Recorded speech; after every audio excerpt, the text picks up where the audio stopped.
70,000 years ago, in a cave at the southern tip of Africa, a human hand pressed ochre into stone, etching the first known symbols in history. This was not Europe. This was not Asia. This was Blombos Cave, South Africa, where humanity's first artists left their mark.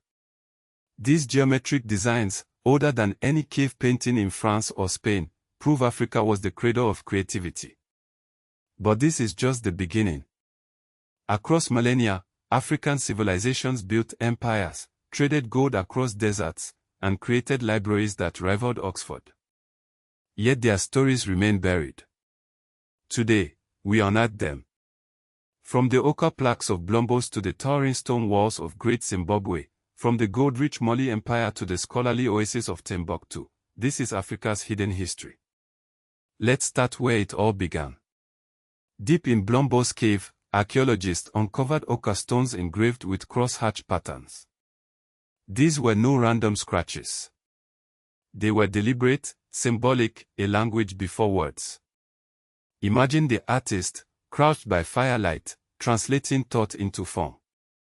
This was 70,000 BC, a time when Europe was frozen in ice. Yet here, in Africa, the human mind was already reaching for expression. Fast forward to 3100 BC. The Nile Valley hums with activity.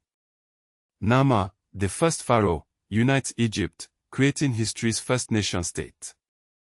But Egypt was not alone. South along the Nile, the Kerma kingdom rose, a Nubian power that dominated trade for 1,000 years. Their capital boasted massive mud brick temples, rivaling Egypt's grandeur. Kerma's artisans crafted gold jewelry so fine it dazzled pharaohs.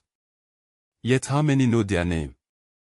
By 1235 CE, another empire glittered. Sundiata Keita, the Lion King of Mali, forged an empire so rich its gold destabilized global markets. His capital, Niani, drew merchants from Venice to Cairo. But Mali's true jewel was Timbuktu.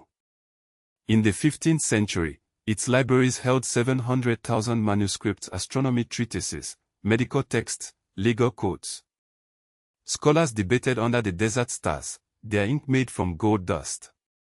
Yet in 2012, extremists burned thousands of these manuscripts, erasing centuries of knowledge.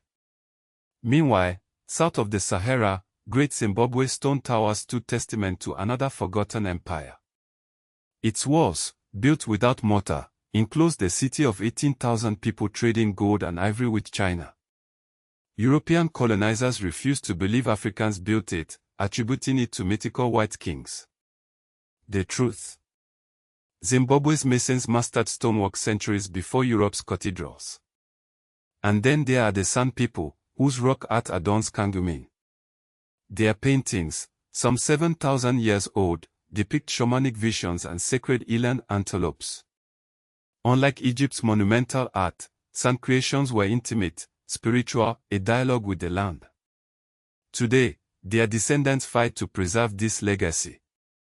From Blombos to Zimbabwe, Africa's history shatters stereotypes. This was no dark continent waiting for enlightenment. It was a beacon of innovation, its gold funding Renaissance Europe, its scholars advancing science while the West slept. The ochre plaques whisper it, the stones of Zimbabwe shout it, Africa's past is humanity's heritage. And its future. That story is still being written.